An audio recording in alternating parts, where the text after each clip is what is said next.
Western medicine, it looks at biology through the lens of biochemistry, and it thinks that that's how the body functions, but turns out there's something below that. So when you look at the body from this lens of like subatomic particles, the neutrons, the protons, the electrons, we're actually so connected to our environment.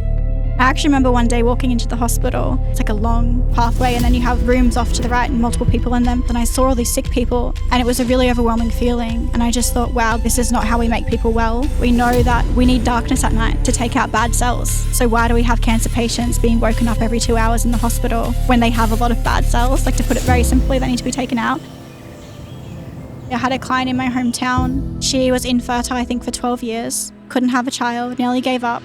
They just didn't have the light part right, and they didn't have the grounding part right, and they didn't have the sleep part right. And we fixed that. Within 6 months, she texts me, Kiera, guess what? I'm pregnant. And you can't address our internal environment without actually addressing the environment in which we live in. If someone gets their health right, suddenly they just start thinking differently. They just, like, new worlds start opening up for them, and they think, oh, I actually can do this. And then all of a sudden you have a sovereign individual. Kiera, welcome to the Sovereign Mindset. Thank you for being here. No, thanks for having me. It's a stunning location, nice outside. Yeah. So I'm interested in your story. Can you tell us just a little bit about your background and how you ended up to where you're at today? Yeah, I mean, that could be a whole podcast episode in itself, I feel like. But yeah, so if you can't tell from my accent, I've tried to get rid of it a lot of times, but apparently you can't. I'm from Australia, so Queensland, southeast coast. Grew up on a cattle farm picking beans when I was younger. Always outside, very healthy, doing all the right things in terms of health. And then I went on to study a Bachelor of Psychological Science, and then I studied registered nursing. And then into the end of my degree with registered nursing, that's when COVID happened. And so I went from, well, my mindset completely changed. We were just talking about this, but basically I grew up thinking that my path was kind of set out for me. So I was going to get good grades, and my granddad said to me, if you want to be successful, you want to live in the city, you want to have a nice house, you need to get multiple degrees and have a full-time job, and that's what success was. So that's what I did. I got fantastic grades in school. Everyone was super proud of me. Went to university, the same thing. And then, yeah, I was becoming successful in my eyes, doing all the right things, behaving. And then COVID happened. And as for a lot of people, especially the people that are in El Salvador, a lot of our minds opened and we thought, wow, are we actually in charge of our own life, or are we just at the whims of whoever's in control at the time? And I don't know exactly what it was, but I just knew that something wasn't right. And at this time too, actually, it was perfect timing because I had just moved to the city because I got a scholarship at a university. So I went from living on the farm, drinking rainwater, eating really local and seasonal food, to then living in the city, being under blue light all the time, never being outside, eating artificial food. My circadian rhythm was really poorly, working at a university as well as studying there full time. And I just got really, really sick. And I thought that pharmaceuticals were fantastic. I was really good friends with all of my teachers, and I asked them, I have these symptoms, how do I get better? And then they told me to go vegan. Surprisingly, that didn't actually work, and I just got worse. And so I had tried everything. I'd spent so much money with holistic practitioners to try and get better. And one day I just posted on my Instagram story, and this was far-fetched for me. I thought it was crazy that I was going to see a naturopath. So that's how much my mindset has changed. I thought, does anyone know a good naturopath in Queensland, Australia, because I'm really, really sick? And a gentleman replied to me, his name's Corey Gunvini, and said, it's not you, it's your environment that's making you sick. And I thought, what is this guy even on about? And then we had a call, and he basically told me to watch the sunrise, to get grounded, to get outside and do all these things. And so I did, and within 3 days, all my symptoms went away. And so I was healing myself through natural modalities, even though I didn't understand them. And then this whole COVID thing was happening, and then I could kind of see what was happening inside the system and how we were treating people via policy and procedure, not based on the results that they were actually getting. And I just thought, I don't know what this new modality is of health, but I know that it's something that I want to spend my life studying, because if this healed me so quickly, imagine what it could do for those children laying in the hospital beds. Imagine, if everything about this modality of health, that light actually controls our metabolism and dopamine and all these things, like why our whole medical system is so backwards. And so I didn't really know what life looked like, but I knew that it was something that I wanted to study and spend my life researching. So somehow I'm here now. Wow. So that's incredible. So you go from being inside the Western medical system, modern healthcare, to having a complete mindset shift. And now you are focused on more. Could you help me out and kind of specify exactly what that health system you're now focused on? Is it quantum biology? Yeah, of course. I guess you could say it's quantum biology. I get angry because everyone says, oh, the lens of quantum biology. And I think it's not a lens. Like, that's just actually how our body functions. But we just didn't know for a long time. And now we're starting to remember. But my good friend Sam, he always says, I'm more focused on how to keep people well than how to make people not sick. So it's health optimization. It's like, I want to get you as healthy as possible, to teach you about health, teach you about your biology and how we're actually meant to function so that you can thrive. Whereas Western medicine, they take people in when they're already sick, and cures are really hard to come by. So I think we could do a lot more for people, keeping them well, than just waiting till they get sick and then trying to fix them. So yeah, I keep people well and out of illness. And you do that through kind of the environment that we're in, the natural processes that have been around for ages. Is that right? Yeah. So I guess for an intro, for anyone who doesn't know, my whole world is about quantum and scaling biology. So forgive me because I think that everyone understands what it is. But basically, at Western medicine, it looks at biology through the lens of biochemistry, and it thinks that that's how the body functions, but turns out there's something below that, and that's the quantum principles. And so we know that all molecules, everything on Earth is made up by protons, neutrons, and electrons. And so quantum biology really looks at energy flow from that lens, the very fundamental lens of, okay, before the molecule, there's protons, there's neutrons, there's electrons, and how is that actually working in the body? And turns out that gives us a lot more answers. And so when we start to look at ourselves and remember that we are part of nature and we are meant to be outside, we're born with no shoes on our feet, like this is all for a reason. And if you look at evolution and how our biology functions, that we think that in Western medicine, that everything that goes wrong inside the body is to do with internal processes. But we actually forget that our environment is also part of us. We're in no way separate from. So when you look at the body from this lens of like subatomic particles, the neutrons, the protons, and the electrons, we're actually so connected to our environment. And you can't address our internal environment without actually addressing the environment in which we live in. Like, we don't address a mitochondria without addressing the cell, and we shouldn't address ourselves without addressing our environment. And so through some excellent researchers, and I'll plug Dr. Jack Cruz in here because he really changed my life with the knowledge that he shared. Dr. Gerald Pollack, we know that sunlight controls far more than we ever thought possible. And perhaps maybe we need to start looking at this chronic disease pandemic. Is it really the fact that we're just sick and our body just wants us to be sick and it's just, I just want everyone to be sick and that's what I'm going to do? Or is it our body's trying to function in an environment that's not supportive of its optimal function? And that's where we're getting the breakdown. And so I kind of view nature as this thing that's no way separate from us, but we've changed it. And maybe that rapid change in our environment is actually what's making us sick. So that process of transforming your mindset from Western medicine to now quantum biology, that must have been a huge internal, process that you had to go through. Like, can you talk a little bit about that transformation that happened? Yeah, for sure. I love to talk about this because I'm obviously quite young. And I think that a lot of people, they get glimmers of what I'm talking about and they might think that it's true, but they don't pursue it because they think there's no jobs in the industry or there's no stability in this, or why would I study something that no one's talking about? I don't want to be different.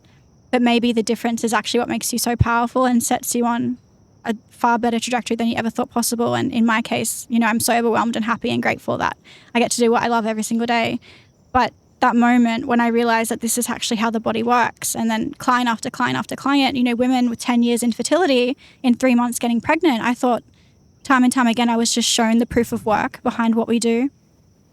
And this modality actually completely changing somebody's life. And so I think that really understanding that, well, first of all, I thought I was dumb. I thought, surely I'm dumb and this is all wrong. Because if you look statistically, like the fact that I have come across something like this that's like life-changing, world-changing, architecture-changing is so minuscule that I must be missing something. Because if what I know is true, that means the hospitals are so counterintuitive to health. And that's actually not a place of healing. I actually remember one day walking into the hospital, and for anyone who's been on a ward, it's like a long, I guess, pathway, and then you have rooms off to the right and multiple people in them. And I was standing there and I was looking in all the doors, and I saw all these sick people, and it was a really overwhelming feeling. And I just thought, wow, this is not how we make people well. They're not grounded. they're around artificial blue light. We know that, we need darkness at night to take out bad cells. So why do we have cancer patients being woken up every 2 hours in the hospital around artificial light when they have a lot of bad cells? Like, to put it very simply, they need to be taken out. As I was standing there looking at all of this, and it was all kind of coming together, and I thought, wow, I can't do this anymore. And it's so simple that you think that you have it wrong. But really, humans just try to make things so complicated. And really, nature's not that complicated. And health isn't that complicated. But us as humans, we just like to overcomplicate things, I think. But it was very overwhelming. There was a lot of doubt. There was a lot of, okay, well, what am I going to do now? Because I thought that success was getting a degree and having a nice car and having a nice house and having status in society was very important to me. So not only was I going through this transformation of understanding, wow, everything that I just spent 5 years studying is wrong. And I'm actually dumb and I thought I was the smartest person ever. To really understanding some things about life, the fact that success isn't what car you drive and success isn't your job title. It's actually who you are and your morals and your principles and your values and what you do in this life. It has nothing to do with how much money you have in the bank. It has everything to do with everything else. So yeah, it was a challenging time for sure. Yeah. It's something that I noticed during COVID. And it's one of the reasons why I started this podcast and started the ideas around the sovereign mindset. It's because it allowed people to, I saw two distinct people, right? People who just kind of gave in, and then people who had the courage to know who they were, know what their principles were, think critically. And then not only that, but also take action towards aligning their life with what they value. And it seems to me like that's kind of the process that you went through, where you had, the difference is you had the courage to do that. And from what I can tell now, that's been an amazing move for you. Yeah. I mean, I from someone who is quite sad, my life hasn't been easy, to be in the position that I am in now, and I get to do my work, my passion is totally one. They're not separate. I just thank God every day. I wake up and I just say thank you so much for my life. I just actually can't believe that this is my life. I actually still can't believe it. I'm like, am I in a dream? But it was rewarded. I remember, because my whole plan was to become a nurse, and then I had a stable income, and then I was going to become a doctor, because that's just how I was raised, to think that was the be-all end-all and the perfect place for me, and to give up that dream. And then the other day I was talking with my friends, and they said, remember when your nursing professor said to you that you're such a silly girl, you've given up all of this money that you've invested in your education and all of this time because you just don't want to get a vaccine. Now you never become a doctor? And she said to me, isn't it funny now that you train doctors? And I just thought, I actually cried, and I thought, wow, full circle.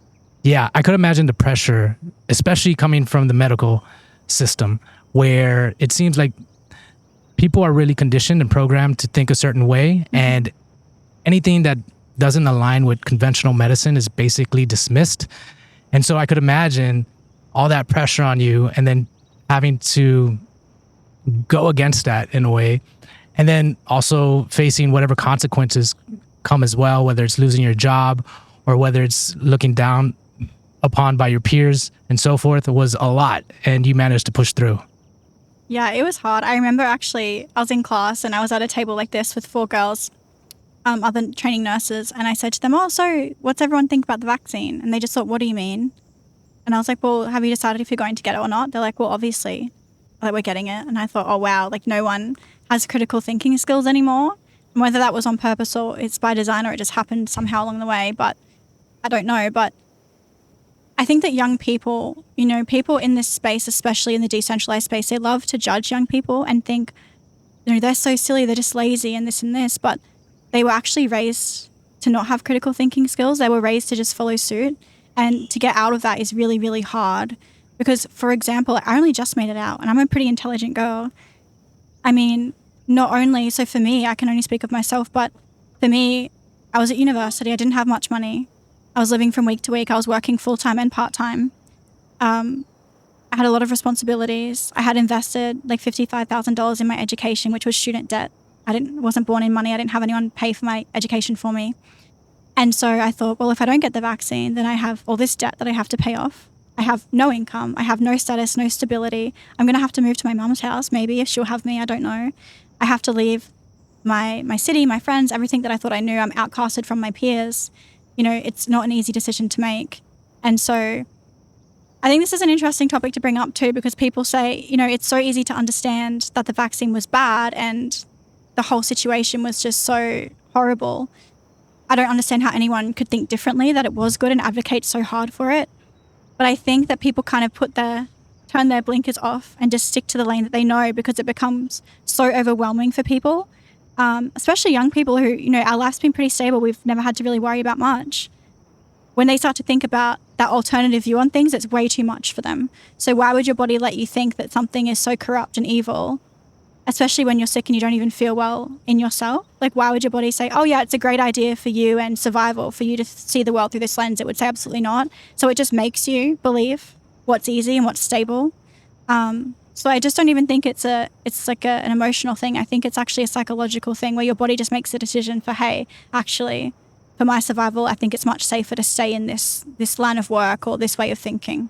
I don't think it's an emotional decision at all. Yeah, it's almost a subconscious decision to conform with the herd, because I think deep down psychologically, it's ingrained in us, because in the past, whenever you ventured too far outside the group or did anything that went against consensus, you were outcasted, and in primitive days that pretty much meant death. So I think it's something ingrained, and it really takes someone to believe in themselves and have the confidence and the courage to say, hold up, I'm not going along with this. You guys can go down that path. I'm going to take a separate one, because I believe in my own ability to judge things for what they are. So, congrats, I guess. And thanks. It's admirable. So getting into then quantum biology, let's talk about that. Tell me the positive benefits of sunlight and how they've been pretty much discarded by modern medicine. Yeah, well, some fantastic people are bringing it back into medicine, which is fantastic. But yeah, so sunlight. We evolved. If you believe in God, then you should believe that this world, the natural environment, is God-made. It's not man-made, right? But the walls that we're sitting around are man-made. So God made this environment, and he made it supportive of our function. He didn't birth us into an environment that was designed to make us sick and give us cancer and all these things, right?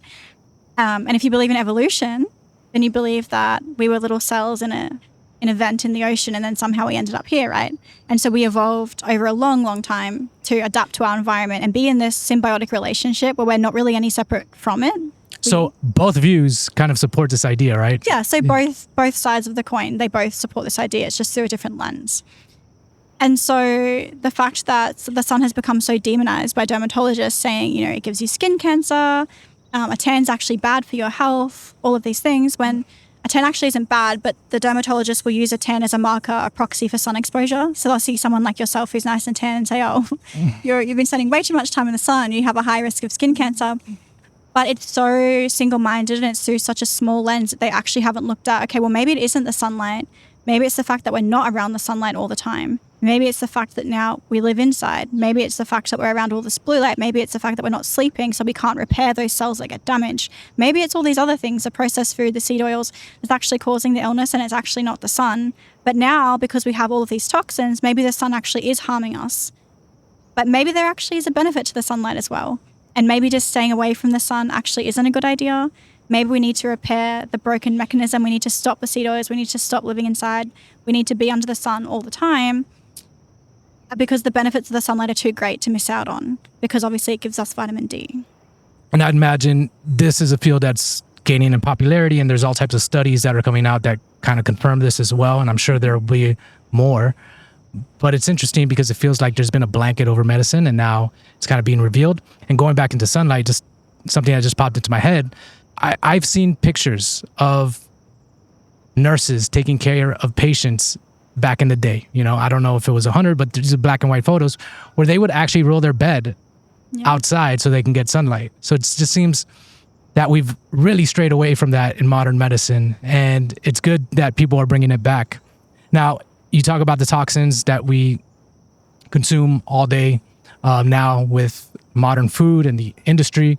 Can you talk more about seed oils and the harm that they're doing, and other toxins that we might be ingesting and not be aware of, and how they impact us? Yeah, of course. So it kind of goes back to the lens that I was talking about, that we evolved to live in nature. We didn't evolve to smell, perfumes and all of these things. We evolved to just smell natural scents that are from nature in life. So these toxins, everything that's man-made is like bad for our health. So we can, there's endotoxins in the perfumes and in the scents that can cause infertility. It can cause issues with olfactory. It can cause migraines, all of these things. Then we have the toxins that we're ingesting. So glyphosate, having big issues with collagen. What else is there? There's the deuterium output too in these things, which I know that you're interested in the seed oils. The seed oils are horrible for our health. Yes, they're pro-inflammatory, but a big issue with them is that they're really heavy in deuterium. And now I guess deuterium's like a whole podcast in itself. But basically, nature has natural deuterium ratios. So for example, if you live in one part of the world, the deuterium that's in the food that grows naturally, it's in the rainwater, it's in the streams, is one level. And then if you go to another part of the world, it's a different level. But us as humans, because we can import and export food, we're now eating the wrong ratios for our environment. So that's a big issue. And deuterium can cause a lot of harm to our mitochondria and cause mitochondrial health. And the mitochondria are what's producing all of our energy in our body. So we have all of these people suffering with chronic fatigue, and it's actually a mitochondrial issue, right? So the deuterium is a big factor behind that. Not only are we getting this mismatch in deuterium ratios from natural food, when animals are fed grain and artificial foods as well, and they're not out in the sun because the sun can deplete deuterium, then they're also full of deuterium. So now even when we eat beef, it's full of deuterium if it's not grass-fed and finished. So that's it's a big toxin. It's a big mitochondrial toxin, really. So giving us energy deprivation. So the seed oils are horrible, but just not really in the way that people think that they are. But basically, everything that you're talking about, the artificial scents, the artificial foods, like they're all really harming our mitochondria because they're just so sensitive to these things. I don't know which part do you want to go into with that? Well, I'm curious now, what's the process then of detoxifying? Mm-hmm. What should one do to live more in alignment with the natural environment that's been given to us and kind of move away from these synthetic foods and products and so forth in order to live more of a healthier life? Mm-hmm.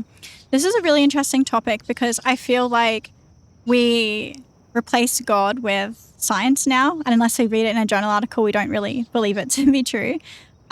And the thing is with science is it's always changing, and we know, I'm sure you've talked about on the podcast before, how it can be easily corrupted and bought out too, right? It's controllable by people, whereas nature not so much. But yeah, I mean, science is always evolving. So in healthcare at the moment, I think the alternative space is full of supplement protocols. So let's take this supplement, dark chocolate's great for migraines, or take, I don't know what it is, like bee pollen for weight loss or whatever it is, right? But really, we shouldn't have to take anything. Our body should just be functioning optimally. And I don't think that the pharmaceutical industry is any different from this supplement industry in the sense that, well, it is different because the natural supplements are actually more expensive and they're charged out of your own pocket rather than the pharmaceuticals are subsidized and they're less expensive. So we said pharmaceuticals are bad. We don't need pills to make us well. There has to be a root cause reason. Why am I actually sick, right? And then people get thrown into this supplement holistic health world where it's like, oh, the same thing. It's like, oh, your body's just sick and it's broken and it can't do what it needs to do. So here's a pill that can fix you, whether it be magnesium, berberine, or whatever it is, or it's Xanax or a beta blocker. It's still the same system. They're both not really addressing, okay, well, why is your body not functioning optimally? How can we support your body to do exactly what it was designed to do? And we see that in the fertility rates decreasing as well. It's like women are designed to get pregnant. It's not our body just saying, oh, I don't want to get pregnant. It's why. So looking for the real root cause is interesting, and sometimes supplements are really important because malnutrition is real, especially if someone's just been eating like carbohydrates their whole life and maybe they're already pregnant. So you might give them some supplements to help that along the way. So it all has to be very individualized. You can't just read a tweet or an Instagram post and think that's exactly what I need to do because everyone's in a different environment. Everyone has different sunlight exposure. So in terms of detoxification, I think that nature's principles are the best principles. It wants you to be healthy. It doesn't want you to be sick. So for me, all the instructions are out there when we're actually living in harmony with nature, when we have our feet on the ground, when we're under natural sunlight, when we have a tan, when we're getting cold, when we're getting hot. People love to talk about going into a sauna and spending $80 a session, but no one will tell you that in Australia you can just lay in the sun and sweat more than a sauna. And then you can just go for a swim in the ocean and that's going to give you a ton of energy and electrons and ions. So we're in this funny position where people just try to outsmart nature with vitamin D supplements and all of these things, but really most of it's accessible. We just have to get out there.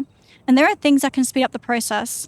But I think if someone comes to me, and even as a client, I'll just say this, I always give them a foundational protocol, especially if I know that they're suffering from something that doesn't really need individualized support. I will give them a protocol that's literally just about getting out into nature, get grounded every morning, watch the sunrise, filter your tap water, don't drink fluoride, eat natural foods, eat local and seasonal, get under the sun, build a solar colors, come back in 2 months, and if you're still unwell, let's do a consult. But 99% of the time, people come back and they go, oh, I feel so much better. I don't think I need you. And then they actually have the mental capacity to do the research themselves, and they start thinking and they're getting in tune with nature. It's almost like when you get out into nature, you start thinking differently and you start thinking for yourself, which I think is interesting. Yeah. And so is that what you do with your patients then? Consulting them to change their lives, their habits, their eating routine in order to live much more in alignment with, the natural elements of our environment? Yeah, that is what I do in part. I do a lot of different things now because I was getting really popular actually last year, and my books were just so full that I thought I can't do this on my own, but I also can't turn anyone away because with my coaching, I do it in a very specific way. So it's not just supplements. It's not just getting out in nature. It's also the support, especially for females. They need that emotional support. I think trauma is a massive thing too that needs to be addressed. And so I thought, I can't even refer these people to somebody else. So I thought I need to train people. And so I started an academy to actually train doctors about this. And it's not wishy-washy. It's all peer-reviewed and it's written in a way that a university degree is. So I started that. But with my personal coaching, it's a mix of everything, and it's different for everyone depending on where they live or what background they come from. But essentially it's rebuilding their body to live in coherence with nature. And I think when you understand real health, the biggest hurdle isn't knowing what to do, it's being able to do it.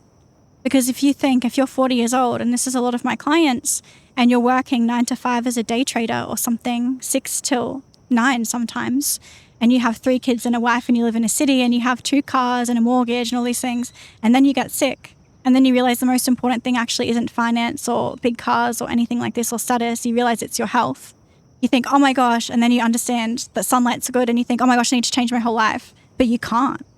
You can't, because the system's designed to keep you trapped. Mm-hmm. And so then you start to have to understand Bitcoin and understand decentralized finance on top of the decentralized health and the decentralized thinking. And so it can be really overwhelming. So for those people, it's not really, those are the people that just go, I'd just rather not know about it at all, and I'll just keep doing it this way. So really providing them the support, the resources, and giving them the biohacks, that they might need to live in the environment that they're living in until they can do differently. Yeah, it seems like little things can go a long way too. Imagine working in an office environment with fluorescent lights, being in front of a computer screen, and maybe interrupting that with walking outside and getting some sunlight, putting your feet on the ground could go a long way as opposed to what they're doing, at the current moment. And so that's where I could see like little tips like that, providing a lot of leverage in terms of getting back in touch with your health. Now, you said you trained doctors. That was interesting. I'm curious about modern medicine, modern doctors. Do you see them now approaching this with a lot more curiosity and openness? Or is it still one of those things where it's taboo? Yeah, I mean, I only really associate with people who think similarly to me. So I don't really know what's happening out there in the real world. I assume not great things. But for the doctors that I work with, they're fantastic. And I'm so proud of them for doing the research and changing their mind. I mean, Jack Cruz got at me when I said this on my podcast with him, but I said, I feel sorry for the doctors, because imagine going through all of that work. And this is why med school is designed the way that it is, right? Yeah. When you go to that much effort to learn something, medical school's a long time. You don't have time to work really. So you're poor that whole time as well. And then you're working overnights, you're putting in so much effort to get this degree. Of course you would defend that at all costs. You've put so much time in. It's a time compliance thing. So for them to actually get to and most of them are like 40, 50 years old, right? And then to be like, okay, well, I actually want to put my patients first, and I can see that I can't get them better. I need to start thinking differently. I think that's just incredible to do. Yeah, it's a sunk cost, and it's hard, especially when you put years and years and tons of effort. And to give that up, it's really a huge psychological hurdle that one would have to go over. And so that's good that there's people like you that provide that kind of bridge in order to do that. So yeah, and the research is always evolving. I don't really say that this is where your education should stop. You should keep on researching and evolving, because now a lot of this area of work that has been understudied is gaining a lot more traction with funding to actually do the research, which is great. But I think a lot of people are getting FOMO too. So some people who are really heavy on supplements in the space, now they're starting to embrace red light, and they're starting to embrace, they'll tell you to buy a machine, but they won't tell you to go outside. They're starting to embrace this way of thinking because people are starting to take their health into their own hands and say, okay, well, if my doctor isn't getting me better, I'm just going to get a different doctor. Like, why would I stick with this doctor who's not getting me better? The professionals have ruined us, so I'm going to trust the blogger now. So when people like me start getting employed to heal people and we get incredible results, and they go back to their doctor and they say, oh, why is your blood test like this? And then they say, what have you been doing? They say, oh, I'm off all my medication actually, and I'm doing X, Y, Z. They think, oh, wow, okay, this is something that I need to research and look into. So I think together, collectively, everyone in the space is making really big changes, right? But you just can't deny it, especially if you're a doctor that has pure intentions and you want to see people get well. I think it's just a natural progression. And I didn't know this stuff when I was in university either. I had to learn it too. Yeah, it's interesting because I've talked to doctors too that went through their whole medical journey and education without learning much about nutrition and how it impacts our body. So just that itself should kind of raise a red flag for people who are intellectually curious and who actually want to provide the best value. Like, why wasn't I taught this? Why didn't this subject get brought up in all my years of studying medicine? And then you throw the light stuff on top. They're like, well, I'm not even in nutrition yet. I don't want to learn about how light controls our microbiome. But I think that's an important point. And I think that I'm so happy, even though it cost me a lot of money and time, that I got to have time in the hospital. Because I remember when I was learning about nutrition, I thought, oh, I wonder what's even in... So before people go on palliative care, they're still getting fed, but usually they can't eat for themselves. So they get an NG tube. So it's a nasogastric tube, and they'll get fed through it. And I thought, oh, I just wonder what's in this. And I flipped it over, and the first ingredient was vegetable oil, like 90% vegetable oil. Wow. And that's what we're feeding really sick people in hospitals because it's cheap and affordable. And I brought it up with another nurse, and I said, why are we feeding this literally toxic byproduct that's inflammatory to people who we're trying to get better? Like, this makes no sense to me. And she goes, well, they're probably going to die anyway. And I thought, that's not a good way of looking at things. And then she said, well, it's cheap. This is free healthcare for people. So in the public system, the nutrition that they're given is way worse. But the reason that they're allowed to do that is because it's affordable, and people only have so much money, these hospitals, so much funding. But I just don't think that means that it's right. And my big issue is that some people, yes, you will give them two options, the natural route, or, you can continue what you're doing and just use these supplements. And I'm okay with them to choose the unnatural route of just taking supplements and doing whatever they're doing and not sleeping and all these things, but that should be their choice. So the fact that the healthcare system hasn't told the patients, this isn't actually optimal healthcare, this isn't the best that we can do, but this is all that we can give you. Otherwise, this is your other option. The fact there's no informed consent and there's no empowerment given to the patient, I have a big issue with. And so that's where I think the education needs to go. And then people actually start investing money in their health. Like Americans, I find, are so open to it because Americans, they have insurance that they pay for their health, or they actually pay their doctors like a lot of money themselves, right? So if their doctor's not getting them results, then they'll just hire somebody else. Whereas people who are relying on the system, the centralized system, it's being charged to the public pocket via taxes, but it's not actually coming directly from them. So they don't care. They don't understand they have a choice. And that's something that I think should be changed. And sorry, I don't think that's related to your question, but it's really important. Yeah, I think to me, it sounds like getting the incentives right where the patient actually has a vested interest in their healthcare and doesn't look at the system as a cure-all, right? And it's hard to change that when the insurance companies are involved and you've removed the patient from the decision-making process. Got a question on modern medicine. Is there a place for it? Is there a place for Western medicine, or is it all bad? Oh no, there's definitely a place. I had a good reminder of that last year when I got sick in Costa Rica. I thought, oh, get me to a hospital right now. I need help. And thankfully, it was fantastic. If I was to break my leg or someone has a chronic illness, not really chronic, but acute injury, so something that happens quite suddenly that you need help with, like they're fantastic at that. If you broke your leg not long ago, you would probably be not here anymore, whereas now it's not an issue. It's like, oh, you break your leg, you're not going to die. You won't be able to play soccer for 4 weeks or whatever it is. There's definitely a massive place in it, and it's taken us so far. But now we really just have to understand that, okay, so modern medicine is fantastic at dealing with acute injuries, but maybe it's not so good at dealing with chronic illnesses. And then, like, why is someone staying sick and not getting better? And what is that about? And how can we actually fix that? Because supplements aren't really working and pharmaceuticals aren't working with that. So there definitely is a place. We just need to put responsibility back on the patient. And it's not necessarily the Western medicine's fault, because we've just removed so much responsibility from ourselves in general. Like, we're in El Salvador, obviously the Bitcoin thing and the finance and even health, we just have offloaded all responsibility. Whereas now we're learning to onboard it again. And it's like, it's not actually my doctor's place to tell me that I need to go out and exercise and get sunlight. I should be doing that myself.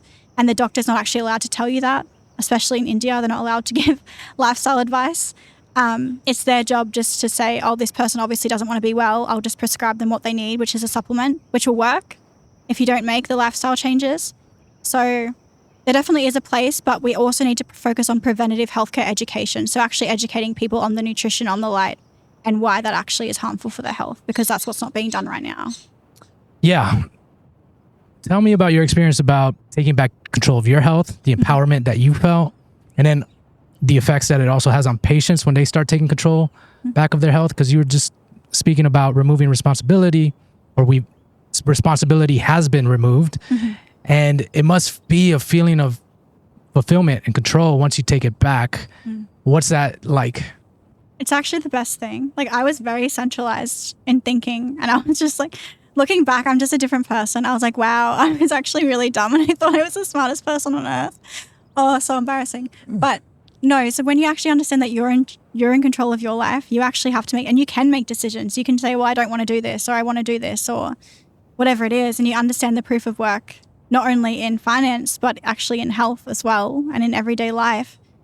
It's just so empowering, because it's easy to judge people who don't have this mindset, but they just don't know any better. They don't understand. And I think it comes down to how we raise our children as well, like raising them to be sovereign thinkers, raising them to make their own decisions. But that feeling, especially for clients when they start to understand this, especially young women, I'm very passionate about helping girls that were similar to myself. When they understand that they're actually in the driver's seat of their life, and they kick the government and everyone else out, and they think, well, actually, I can do this. It's just it's life-changing. And then getting out in nature more and fixing your health. When you're unwell and you have migraines or gastrointestinal issues or infertility, whatever it is, your body's not going to think, oh, I'm going to be an entrepreneur, or oh, I can buy Bitcoin, or oh, I can live a different life, or whatever it is, because your body's so focused on the present moment and just keeping you well. Why would it think you're capable of anything more? That's really scary, and that's energy that you don't have. You need all your energy to get better. But when someone gets their health right, they fix their dopamine, they're outside under the sunlight, suddenly they just start thinking differently. They just, like, new worlds start opening up for them, and they think, oh, I actually can do this. And it might just be one little thing, like, oh, I'm going to cure, I don't want to have migraines, I'm going to fix that, and they fix that. And then that builds up, it's one for me and less for that person. And they think, oh, I actually can do this, and maybe it's something else. And they buy Bitcoin, and then it goes up, and they think, oh, this is actually working. And then they're like, oh, actually, I don't know if I want to live in this city anymore. I might live to the countryside. And so all these little things add up, and then all of a sudden you have a sovereign individual. And I think it's really beautiful to watch young women gain this mindset and learn to trust themselves and their intuition again. Actually, it's really beautiful. Yeah. Getting people to take control of their lives, view their sovereignty in a different way, think for themselves, and take action and align their life, their environment, their thinking with something that suits them better, as opposed to just following the system, is a real transformative and powerful thing. So that's awesome. You want to do a little lightning round here? I got some questions. Let's go. All right. So why is grounding important? Okay. So grounding's important because, we're born with no shoes on, right? We invented shoes. So that's a big red flag, because that's something that's man-made. But when we get our feet on the ground, we're able to offload positive charge. So basically, if we're around tech all the time, or we're wearing shoes, or we're eating inflammatory food, we gain a lot of positive charge, but our body doesn't really like that. Our body likes to be negatively charged. So when we get our feet on the ground, we can offload this positive charge, literally just like you can measure it like you would measure charge in your house. And you can see it differentiate the moment you put your feet on the ground. And then there is this theory that we also onload electrons, which are negatively charged from the earth. And so there's studies, and my friend's done this on X. She posts about it all the time. I think her name's Jessica Genetics. Well, she's not really a friend, but she's a mutual. She does these fantastic posts where she'll measure her blood and do the live blood imaging, and she'll show that all the red blood cells are really clumped together, which obviously puts you at greater risk of cardiovascular events. And then she goes and grounds for 30 minutes and she does the same thing. And you can see that all the blood cells are not clumped. They're repelling each other and they're flowing very smoothly. And this is actually because the red blood cells are gaining negative charge, literally just from having your feet on the ground. And so this increases the zeta potential, decreases risk of cardiovascular events. It's incredible. And this is all free. Like, you don't have to pay for it. You just have to go outside, I guess. All right. And tap water, why is it bad? So tap water is bad because it has fluoride in it, which, well, it blocks your pineal gland, but that's a whole nother episode. But it also has bad issues with collagen. So collagen is made up of 3 amino acids. They get altered when you drink fluoride, and also glyphosate will do this as well. And it can cause some pretty nasty connective tissue issues. I believe it has a lot to do with fibromyalgia and things like this too.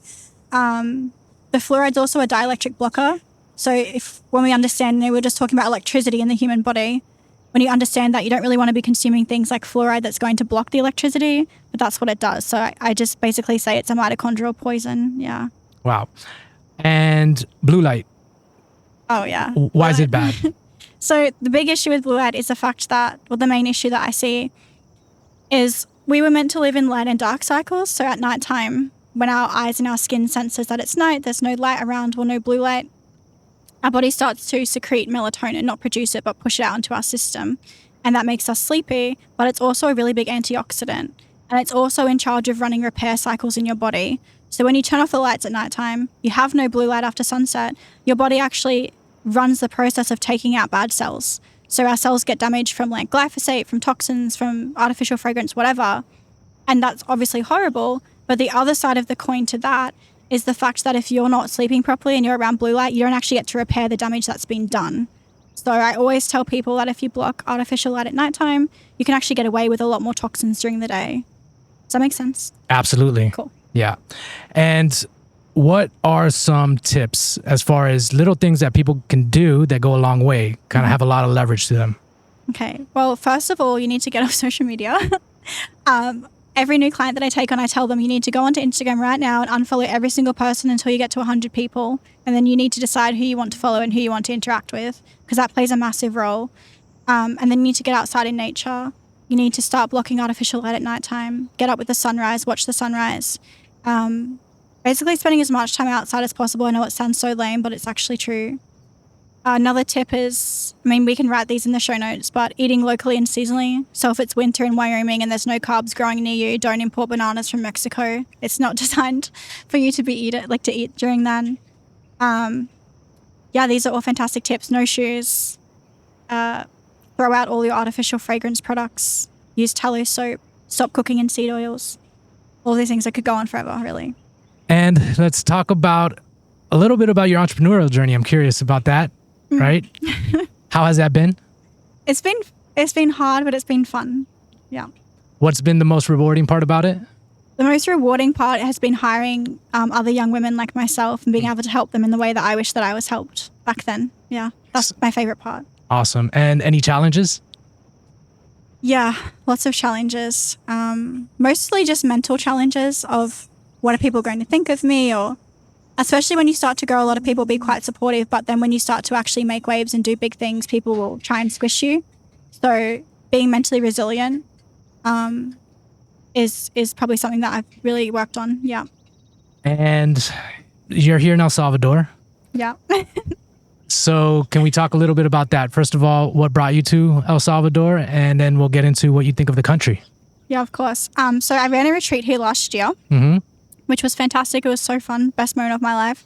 But I got sick, actually. And so I had to go home, and I left a lot of suitcases here. So this trip was literally just about me coming back to get my suitcases.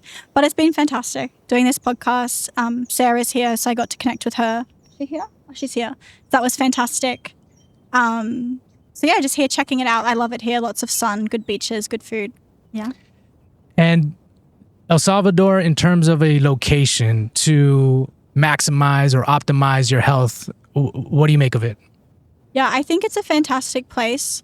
I'll probably get in trouble for saying this by some people, but I think it's great. There's obviously a lot of sunlight, magnetism strong here because of the volcanoes.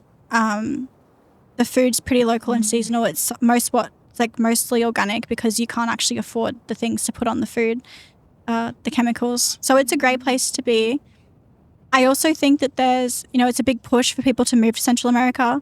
They say, oh, the light pollution in your city is horrible. I don't think you actually need to move here. For some people, depending what their illness is too and what they've been through in life, it can be very detrimental. For example, someone who doesn't have a lot of money and, they're really sociable people and they have really good friendship circles. Moving to somewhere like here, even though there's lots of light and lots of grounding and good food, that's actually detrimental because they'll just fall into a depression because they don't have their social circle. They're isolated. Women don't like to be isolated. Now they're under more financial stress, which is just crippling for anyone. I've been through that. That would make anyone sick. So I think there's lots of variables you need to consider when you're working out what the right path is for you. Maybe you don't move to El Salvador. Maybe you just move to the ground floor of your apartment, or maybe you just move to a residential suburban area. But it's different for everyone. Sure. The idea that to take back your health, you don't need to change things drastically. You can just figure out the little things to do to optimize where you're at right now. Mm-hmm. It's a good message. I'm curious, going back towards the health thing, something I skipped over, but I want to get back to it. Fertility in women. What are the issues that you see, and how does your approach to health deal with that? Mm-hmm. Yeah, so it's very unfortunate. Obviously, we all know in the space that fertility is a massive issue at the moment. And if a woman can't have a child, that means that something's really wrong, right? Because your body's essentially said, not, oh, I hate you, I don't want you to have a child. It said my environment or my body actually isn't healthy enough for me to have a child and for that child to be healthy, right? And we can do things like IVF and all of these man-made interruptions. It doesn't even mean that when that child actually comes into the world that it's going to be healthy or it's going to be optimal. And I think that it's also like a signaling message to us. If we can't get pregnant, it's like, well, you need to learn like why you can't do that. And sometimes the healing is actually in the journey itself. So that perspective's interesting. But yeah, so infertility rates are going through the roof. It's obviously really upsetting. I think there's a lot of issues. One is the light is really big. Hormones. Our hormones are under attack from every single angle, even from perfumes. I get so angry when I'm on a plane and someone's like spraying perfume next to me. I'm like, that's causes infertility. Stop that. In infertility clinics, you actually can't wear perfume inside them. They ban. Really? Yeah. Disrupts the hormone cycle? Yeah. Okay. Completely causes hormone imbalance. So that you actually can't, if you go in to get a procedure done, you're not allowed to wear any fragrances. You're not allowed to wash yourself with artificial fragrance. You're not allowed to wear perfume. Wow. Yet they haven't tied that in to just the everyday lifestyle. Yeah. Incredible. So, I was also researching last year. I've said this on another podcast. Red light and fertility. And I thought this is a fantastic study showing that infrared light exposure improves fertility outcomes. I thought, who on earth funded this study to be done? And I looked on the back and it was actually a fertility clinic that funded the research because they want to use red lights instead of blue lights in their clinics because they realize that it increases success rates and they can charge more for their services. So yeah, that's interesting. The market mechanism moving into the healthcare space, recognizing what works and what doesn't work. And it's going to be interesting how all of that changes. Exactly. But with women, I think I'll touch on it briefly if you don't mind, because I think it's important for people to hear, is something called pregnenolone steal syndrome. And so women, by design, we're designed to live lower stress lives. Right. We actually react and we feel stress so much greater than men do. We could be in the same situation, but we would just react so much more poorly to it. Even if it doesn't show like physically and emotionally, internally, biologically, it's a lot larger impact on us, right? So men are designed to be hunters and gatherers. Women are designed to nurture and be very in tune with their environment. And there's a link here too.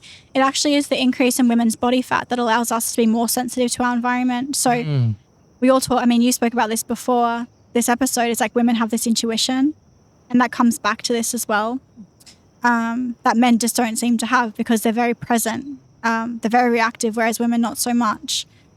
So pregnenolone steal syndrome. So we have something called cortisol, which is a signaling mechanism to our body.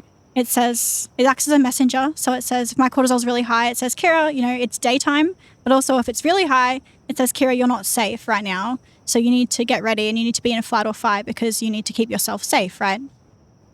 But what actually has happened is that artificial blue light will also increase your cortisol.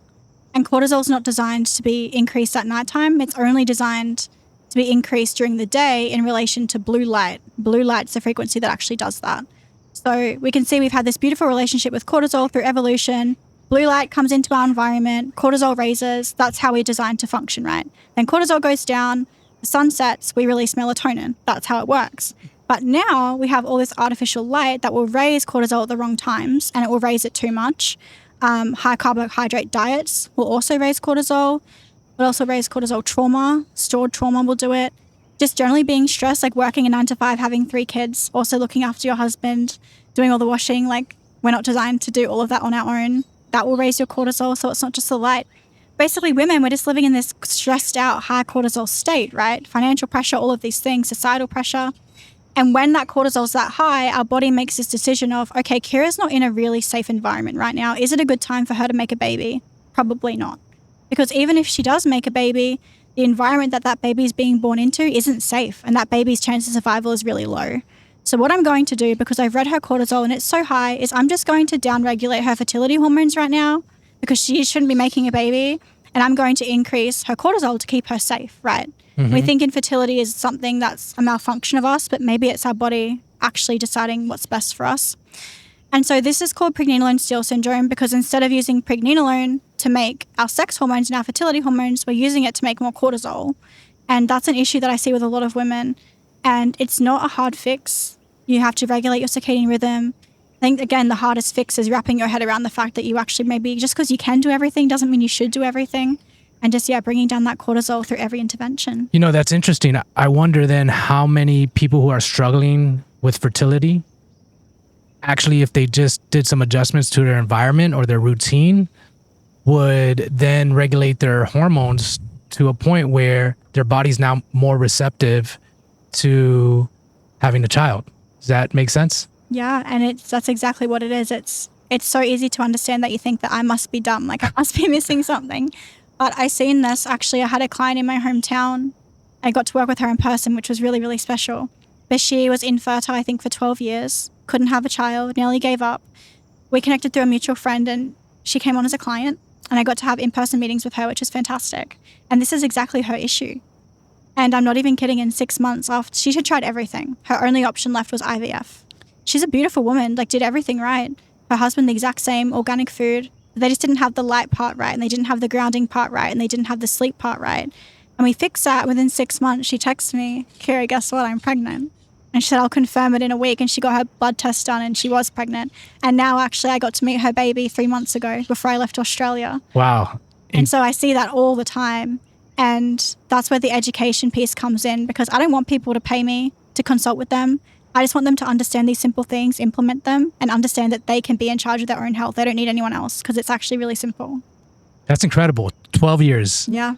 And then changed a few things. And then 6 months later, she's pregnant. And she said to me in a text message, I actually cried. She said, Kiera, it took me 12 years to get pregnant, or maybe 10.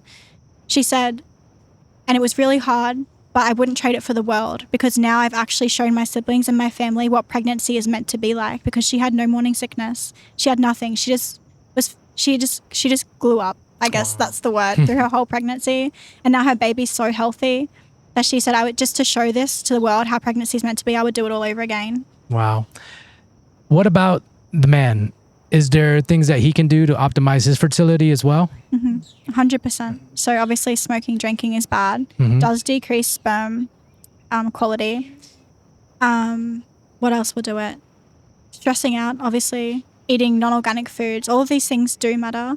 But I think that men don't need to change as much as they think they do. Usually 3 months of a solid detox and doing the right things will be good enough to really increase sperm quality and get it back to almost perfect. I've seen this in sperm tests actually myself, so I know that it's true.